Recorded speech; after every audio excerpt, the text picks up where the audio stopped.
चितळवाडीकरांचं भव्य दिव्य असं मैदान. उद्याच्या मैदानामध्ये बकासूर पळणार का? बऱ्याच जणांचं कॉल मेसेज येत आहेत.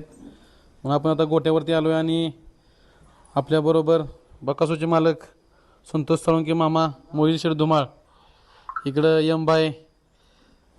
मामा नमस्कार. नमस्कार. मामा, उद्याच्याला चितळवाडीकरांचं एक भव्य दिव्य मैदान आहे महाराष्ट्र केसरीचं.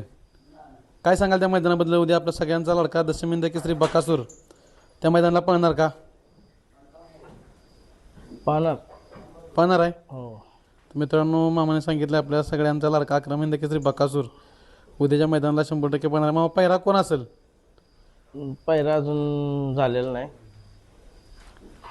सांगा मामा, सगळ्यांना आता हळूहळू कळायला लागले पहिरा कुठला आहे ते. हे माहिती आहे सगळ्यांना, त्यामुळे करू दे, लोकांनाच करू दे. हां का?